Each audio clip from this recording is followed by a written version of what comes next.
In this video, we're going to go over the standard normal distribution, as well as some equations that you need to be familiar with. After that, we're going to work on some problems so you could see how to put these formulas to good use. So the normal distribution has the shape of a bell curve. It looks something like that. Now, the notation for it, perhaps you've seen this in your book. Here's the random variable x. So for a normal distribution, you have two important parameters that you need to know. That is the mean and the standard deviation represented by the symbol sigma. That kind of looks like theta, but there it is. Now the mean is right in the middle of the bell curve.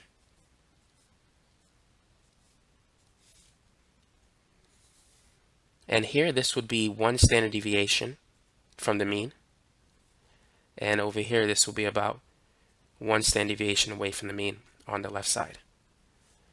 The z-score that corresponds to one standard deviation is simply 1. When x is less than the mean, the z-scores are negative. So 2 standard deviations away from the mean, z is equal to 2. On the left side, z is going to be negative 2. And let's say over here this is 3 standard deviations from the mean. So z is going to be 3. And the same is true for the other side. Now, the formula that you need in order to calculate the z-score is this. Z, that's a terrible looking z, let's do that again. Z is equal to x minus the mean divided by the standard deviation. Sometimes you may need to calculate x. X is equal to the mean plus z times the standard deviation. So these are some formulas that you want to make sure you write down for the problems that I'm going to give you later. The probability density function for a normal distribution is this function here. F of x is equal to 1 divided by the standard deviation times the square root of 2 pi times e raised to the negative 1/2 times x minus the mean divided by the standard deviation squared. And keep in mind, e is a number. It's approximately 2.718 something. Yeah, this continues. Now, in a regular statistics class, you won't need this formula. You just need to know that it is the PDF or the probability density function for the normal distribution. But you really don't need to use it in order to calculate the answer, unless you're using it with calculus or something. It does involve integral calculus to calculate the probabilities with that formula. I've actually did that in another video on YouTube. You could find it. It was probably posted about a year ago or something, if you want to know how to use calculus to get the answer. But for this particular video, we're not going to go into that much detail. But just in case you see a question on a test, at least you know that this formula corresponds to the normal distribution. Now, there's something called the empirical rule that you need to be familiar with. So the empirical rule tells us that 68% of the x values lie within one standard deviation of the mean. 95% of the x values lie within 2 standard deviations of the mean. And 99.7% of the x values lie within 3 standard deviations of the mean. So knowing that, how would you calculate the area under the curve expressed as a percentage in each of these sections? Well, if this area here is 68%, if we divide that by 2, that means this region must be 34%, as well as the left side as well. Now, what is the area in terms of a percent for those two regions? To get that answer, you need to subtract these two numbers. 95 minus 68, that's going to give us 27. And then if you divide that by 2, you're going to get 13.5. Now, it's important to understand that the area of a continuous probability distribution function is 1. So the area of this region is going to be a decimal value. It's 0.135. The same is true for this region here. So keep that in mind. The total area under the curve is equal to 1. Now, what is the probability of finding an x value in those two regions? So what we need to do is subtract those two numbers. 99.7 minus 95, that's going to give us 4.7, and then divide that by 2. So you should get 2.35%. That's the probability of finding or getting an x value in that region. Now, the remaining portions, by the way, this should be like very close to the x-axis. My drawing wasn't perfect. But to find the remaining part, it's going to be 100 minus 99.7, which is 0.3. Divide that by 2. And so there's a 0.15% chance of finding of getting an x value beyond 3 standard deviations. So those are the values when using the empirical rule to solve probability questions relating to the normal distribution. We're going to talk about how to use this chart later in this video. But feel free to write down this information because it's going to be useful shortly. So here's the first example problem that we're going to work on in this video. Now for each of these problems, feel free to pause the video if you want to try it yourself before seeing the answer. And when you want to check your answer, just play the video to see if you got it. So let's begin. So given this information here, what are the values of the mean and standard deviation? So what you need to know is that the first number corresponds to the mean, the second number corresponds to the standard deviation. So the mean is 50 in this example, and the standard deviation is 10. Now, part B. What value of x has a z-score of 1.4? So if z is equal to 1.4, what is the value of x? What do you think we need to do? What formula should we use? So perhaps you wrote down this formula. X is equal to the mean plus z times the standard deviation. So the mean is 50, the z-score is 1.4, and the standard deviation is 10. Now 1.4 times 10 is 14, and 50 plus 14, that's going to give us 64. So this is the answer for part B. So that's how you can calculate x given the value of z. Now what about part C? What is the z-score that corresponds to a value, that corresponds to x equals 30? So if x is 30, what is z? So now we're going to use the rearranged form of that formula. So here it is. The z-score is x minus the mean divided by the standard deviation.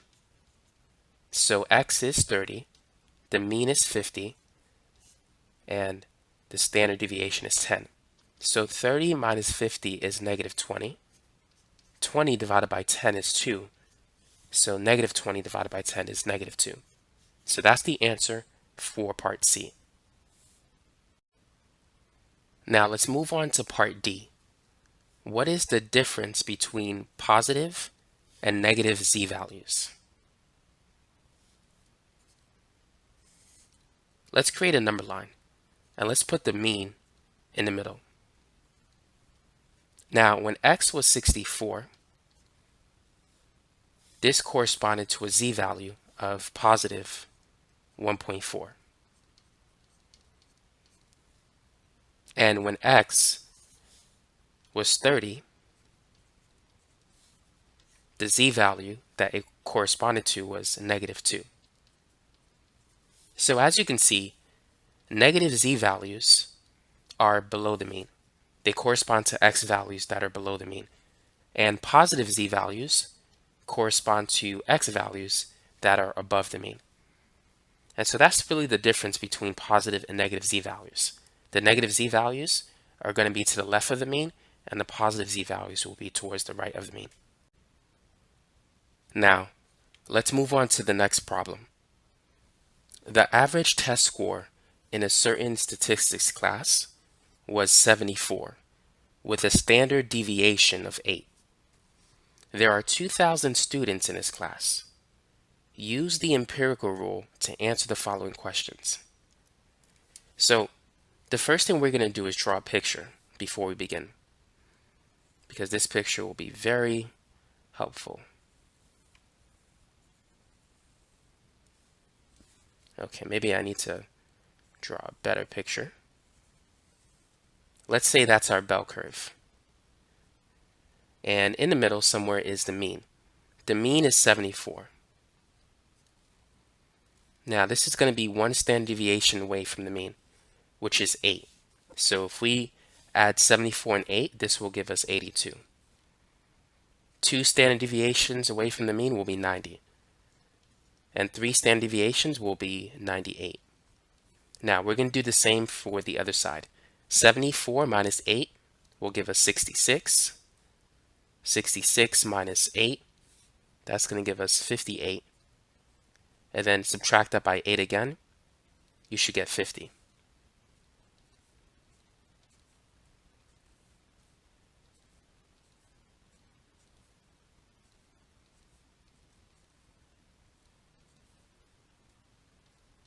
So now I'm going to fill in the values that we had before. So we know that this is 34%. So the area under the curve for this region is 0.34. So keep that in mind. Next, we said this was 13.5.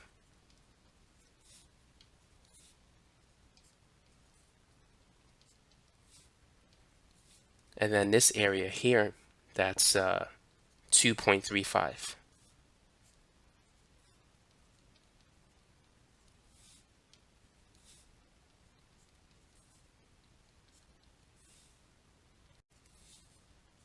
Now the last part is going to be 0.15%.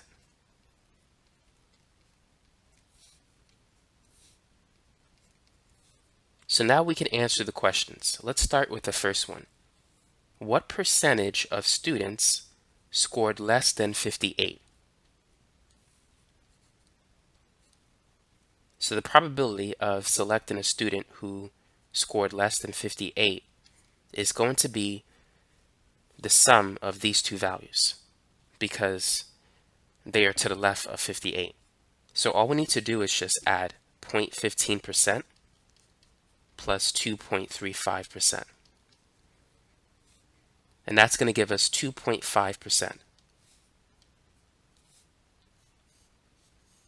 So this means that 2.5% of all of the students scored less than 58. So the area under this curve here is 0.025 as a decimal. Now, what about part B? What is the probability that a student scored between 66 and 82 on the exam? Perhaps that question should have been phrased better. Let's say if you randomly selected a student in this class, what is the probability that the student selected would have scored between 66 and 82 on the exam? What would you say? So using a chart, we could find the answer.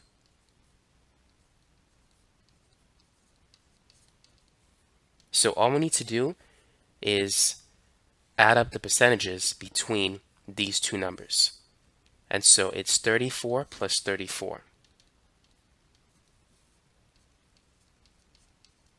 34 plus 34, that's going to give us 68%. So that's the answer for part B. Now let's move on to part C. how many students scored at most 90?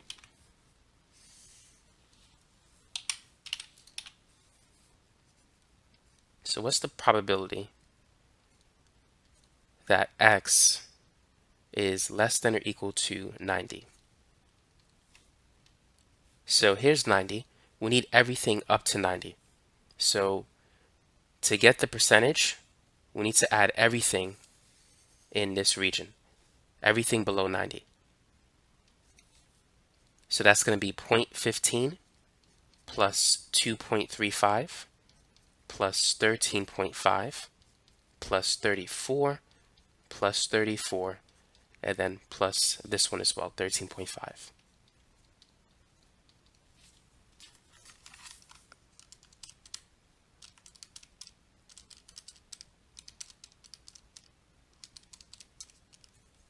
So the percentage that you should get is 97.5%. So this means that 97.5% of students scored at most 90. Now we're not done yet, but there's another way in which you can get this answer as well. You could say the probability that x is less than or equal to 90 is equal to 1 minus the probability that x is greater than 90. And the calculation for this will be easier. Now, 1 as a percentage is 100%. And the probability that x is greater than 90 is going to be the sum of those values as a percentage. So it's 2.35 plus 0.15%.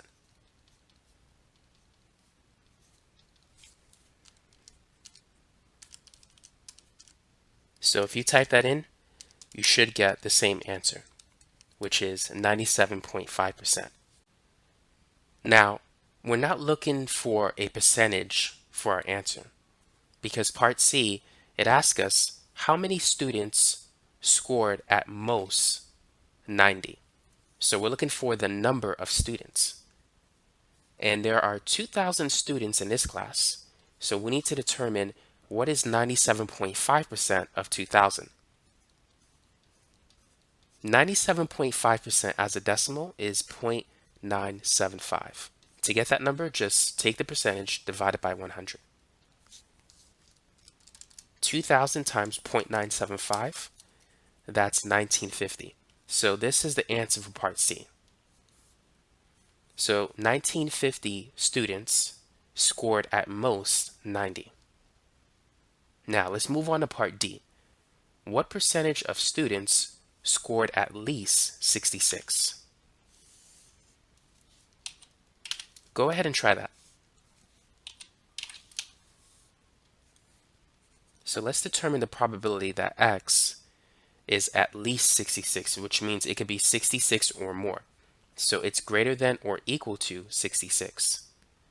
So therefore, we need everything to the right of 66. So we're going to add 34% plus another 34% plus 13.5%, and then 2.35% plus 0.15%.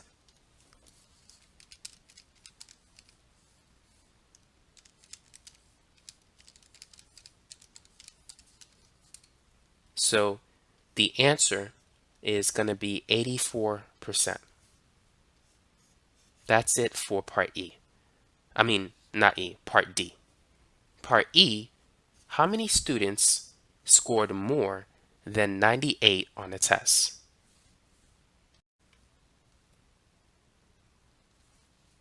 So what is the probability that x is greater than 98?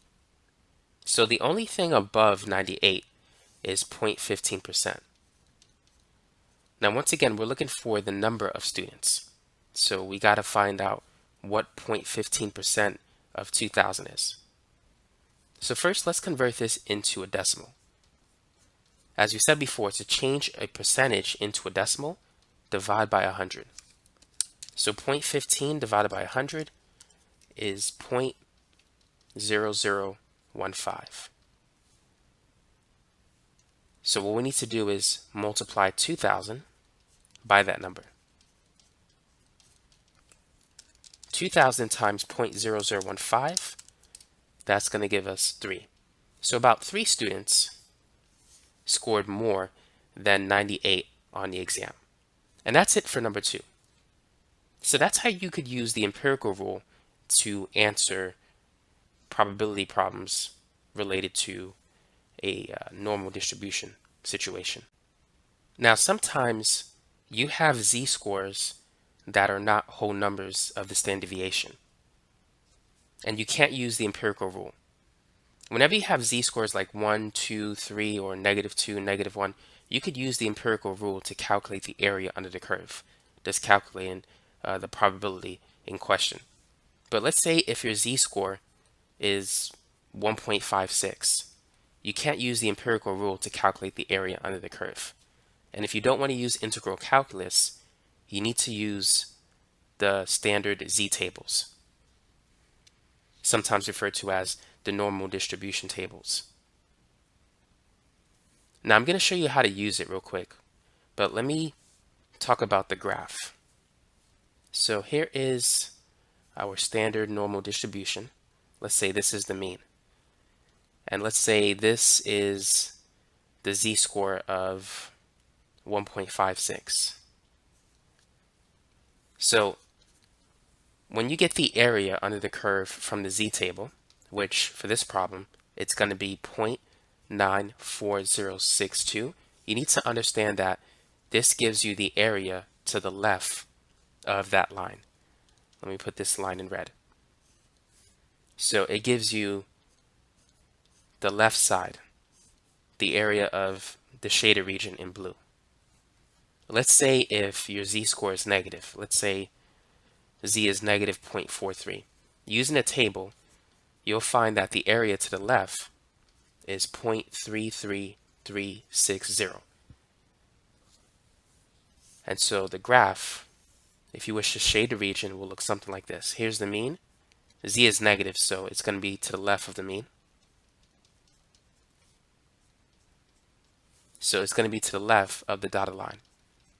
So that shaded region corresponds to an area of 0.3336, which means if you want to convert that to a percentage, the probability that X lies in this region somewhere will be 33.36%. You just need to multiply that by 100. So here we have a positive z-score table. So the first thing we're going to do is look at the first column and find the value that corresponds to 1.5.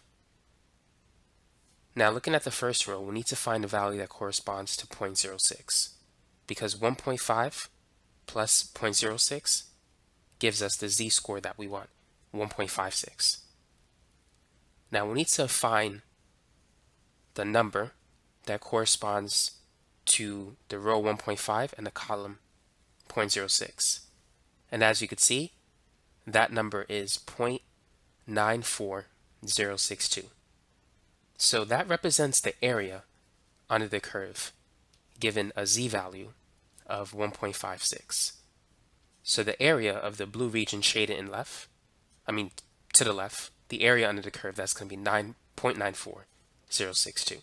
So that's how you could find it using the positive z-score table. Now the next z-score value that we're looking for is negative 0.43. So in the first column, we see the value negative 0.4, and in the first row, we need to look for the column that says 0.03. So the value that corresponds to a z-value of negative 0.43 is 0.33360. That is going to be the area under the curve given a z-value of negative 0.43. So that's how you could find the area under the curve if you know the z-score. You just got to look it up in the table and you'll get the answer. Number 3, normally distributed IQ scores have a mean of 100 and a standard deviation of 15. Use the standard z-table to answer the following questions. What is the probability of randomly selecting someone with an IQ score that is less than 80? So let's write down what we know. The mean is 100 and the standard deviation is 15. Now let's draw a picture. So here is a rough sketch of our bell curve. The mean is 100, and we want to find the probability of selecting someone with a score of less than 80. So what we need is the area to the left of 80. So the first thing we need to do is calculate the z-score, and then we could use the z-table to get the area under the curve. So we know that z is going to be x minus the mean divided by the standard deviation. So x is 80 based on this problem. We're trying to find a probability that x is less than 80. So we're going to say x is 80. The mean is 100 and the standard deviation is 15. So 80 minus 100 is negative 20. Negative 20 divided by 15 is negative 1.33. Now it's negative 1.3 repeated, but we're going to stop it at negative 1.33. So what you need to do at this point is use the negative z-table and find the area, the value of the area that corresponds to the z-value. So using that table, you should get 0.09176. Now that's the answer as a decimal. If we multiply this by 100, we'll get the answer as a percentage, which is 9.176%. So that is the probability of selecting someone with an IQ score less than 80. Now let's move on to part B.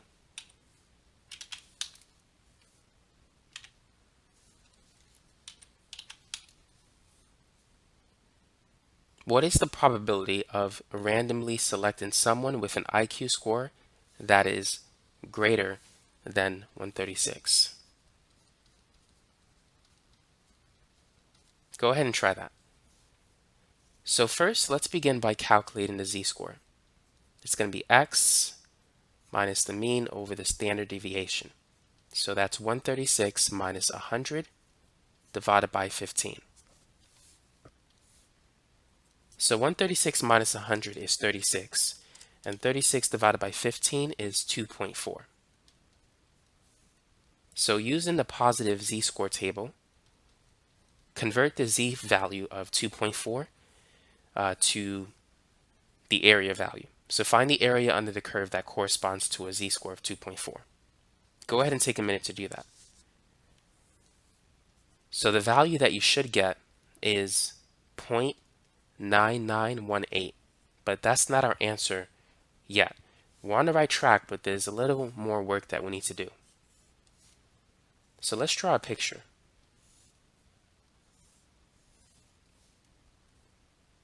So here is the mean of 100, and here is our x value of 136, which corresponds to a z-score of 2.4.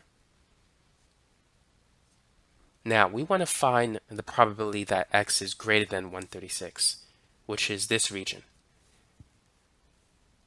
The z-score table, the positive z-score table, it gives us the area to the left.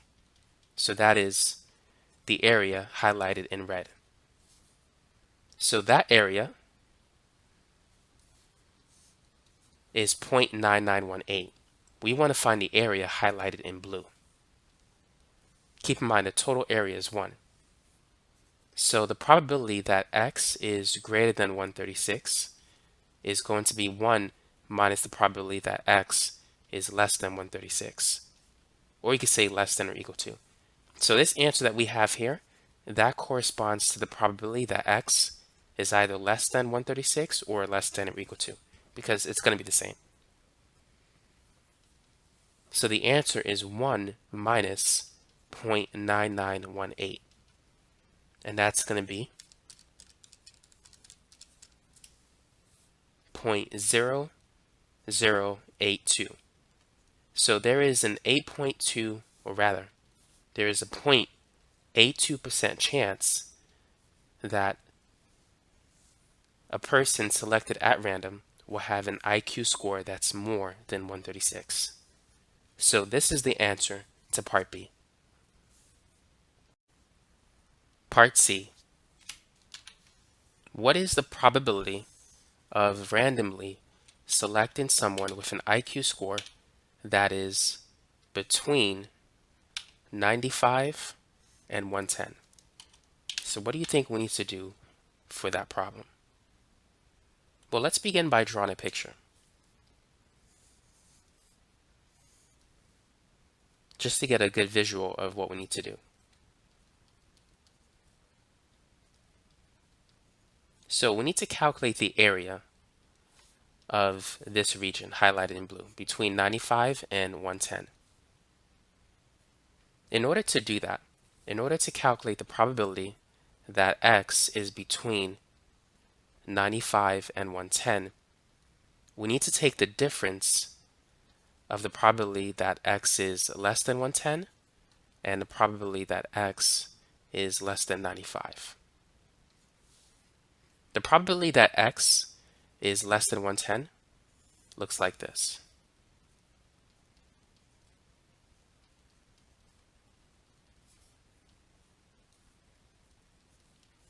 Here's the shaded region that corresponds to it. And we need to subtract that region by what we have here.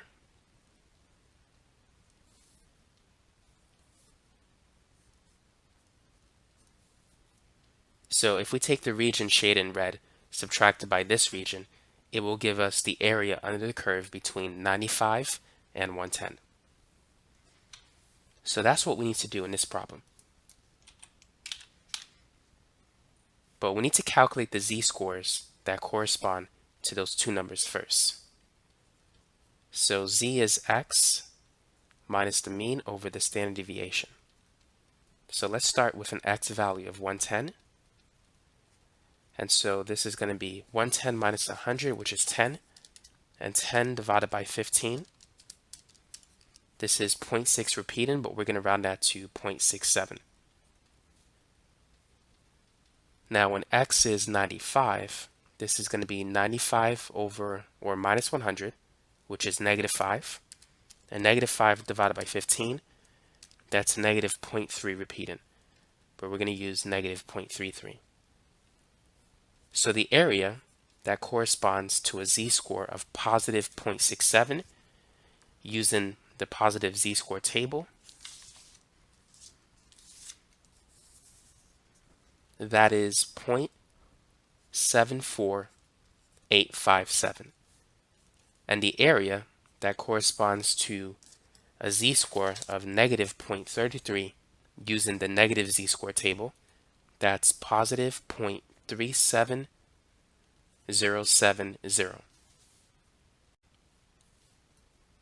So this value corresponds to the probability that x is less than 110, and this value corresponds to the probability that x is less than 95.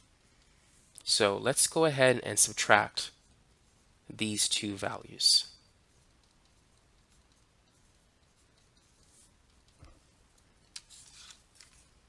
.74857 minus 0.3707, that's going to be 0.37787. So that is the area under the curve between the x values 95 and 110. So we could say there is a 37.787% chance that a randomly selected person will have an IQ between 95 and 110. Now, what about part D? What IQ score corresponds to the 90th percentile? Go ahead and try that problem. Let's begin by drawing a picture. We have drawn many pictures in this video so far. So here is the mean. The mean is at the 50th percentile. This is 0, this is 100. So the 90th percentile would be somewhere in that area approximately. And there is an x value that corresponds to the 90th percentile. We need to determine what that x value is. Now, what we know is that the area to the left of that x value is based on the percentile. If the percentile is 90, the area to the left has to correspond to 0.90. And so using the z-table, we can kind of work backwards in reverse here. We can take that area and find the z-score that corresponds to it. So find the z-score that corresponds to an area of 0.90. We need to use the positive z-table because the area is greater than 0.5.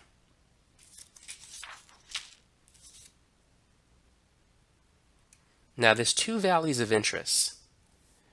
A z-score of positive 1.28 has an area of 0.89973.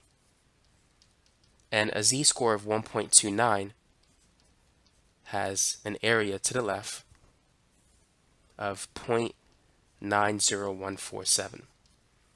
Now this value is a lot closer to 0.9 than is this value. It's about 5 times as close. If you take the difference between this number and 0.9, you're going to see that it's a lot smaller than the difference between this number and 0.9. So I'm going to choose a z-score of 1.28. So now that I have the z-score that corresponds to the 90th percentile, I can calculate the x value using this formula. X is going to be the mean plus z times the standard deviation. So the mean is 100, z is 1.28, and the standard deviation is 15. So go ahead and type that in. The answer that you should have is 119.2. So this is the IQ score that corresponds to the 90th percentile. Part E. The middle 30% of IQs fall between what two values?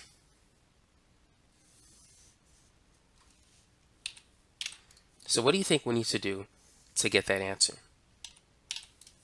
Part E is very similar to Part D.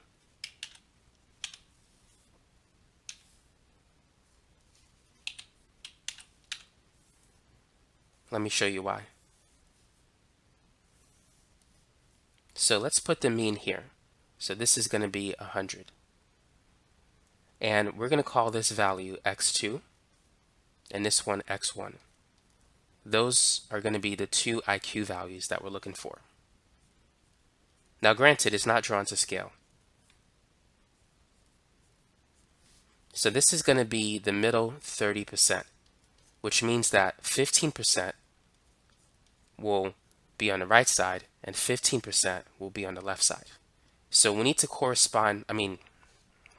we need to find the x values that correspond to these percentages.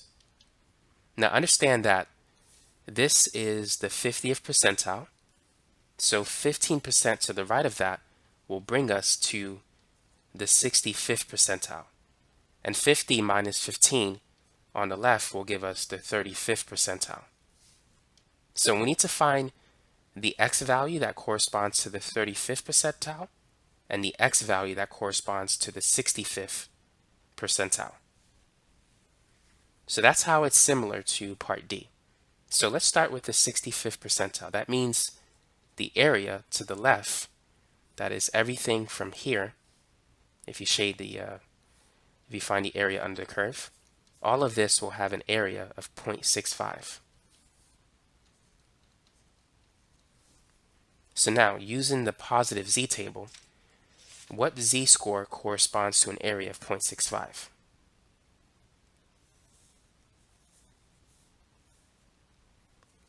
What would you say? Now there's two values of interest. When z is 0.38, the area is 0.641. 0.803. It's pretty close to 0.65. And when z is 0.39, the area is going to be 0.65173. So these two values are almost equidistant from 0.65. Therefore, if we average them, we'll get a number close to 0.65. So I'm going to take the average of those z-scores.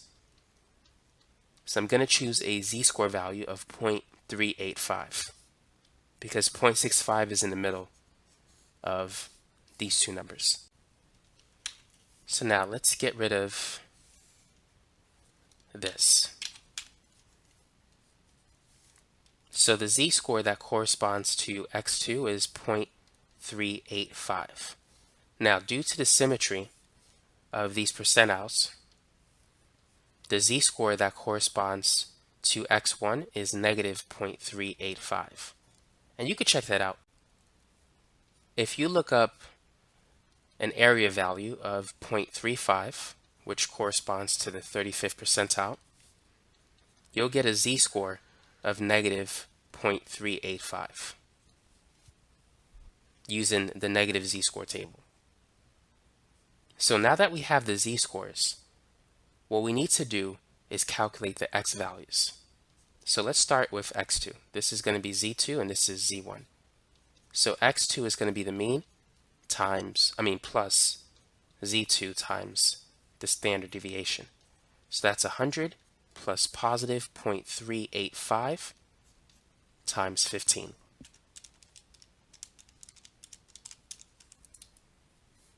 And so x2 is 105.8 if you round it. The exact answer that I got in my calculator is 105.775. Now, for x1, we're going to use the same formula, but using z1 instead of z2. So it's 100 plus negative 0.385 times 15.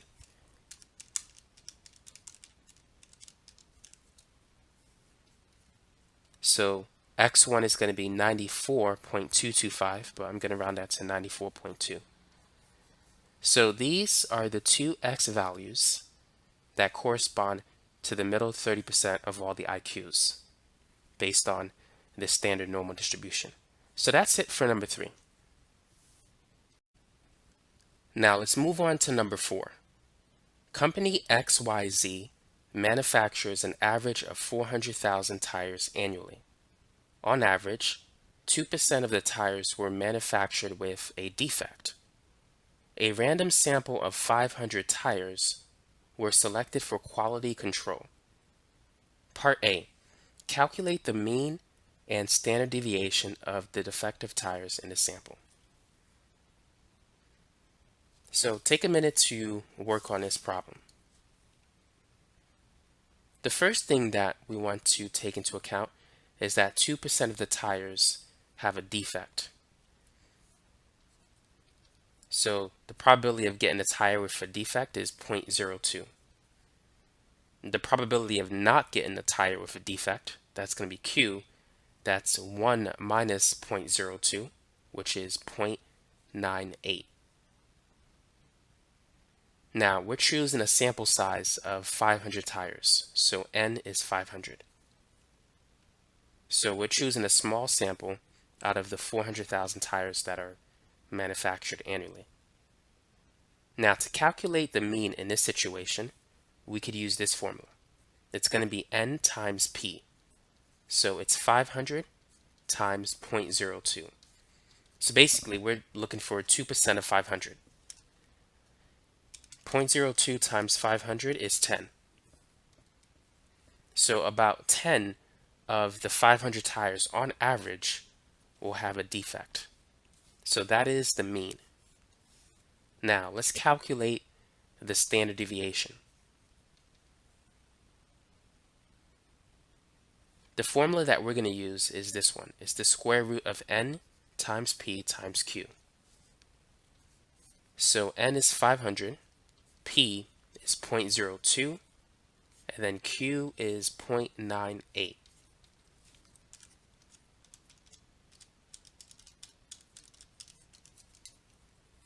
So this is going to be 3.13. So that is the standard deviation in this problem. So that's it for part A. Now part B, what is the probability that less than 8 tires will be defective in the sample? First, let's rewrite the mean and the standard deviation so I can create more available space.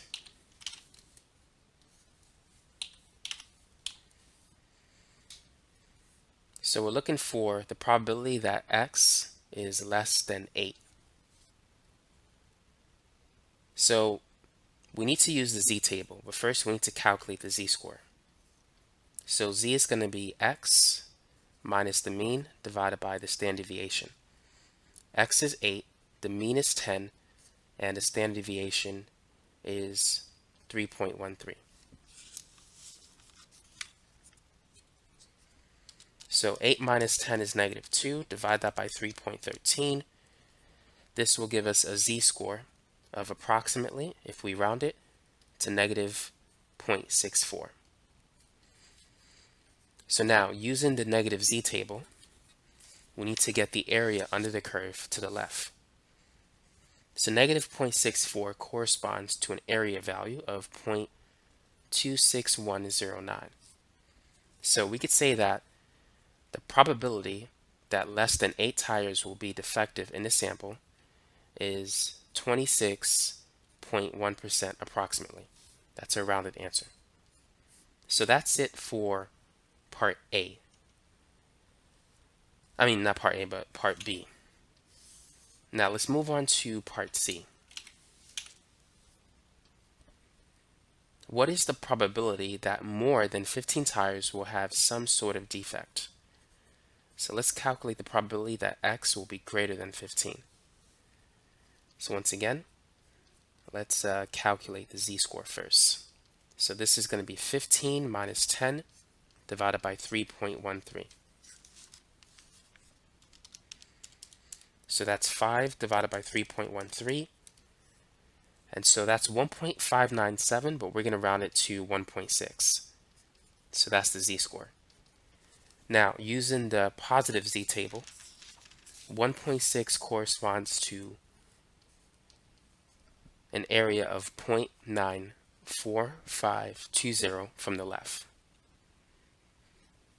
Now, if we draw the picture, we want the area on the right.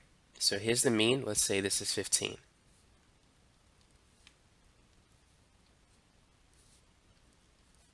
The area shaded in blue corresponds to this value, but we want the area shaded in red. So it's going to be 1 minus this answer. So it's 1 minus 0.9452.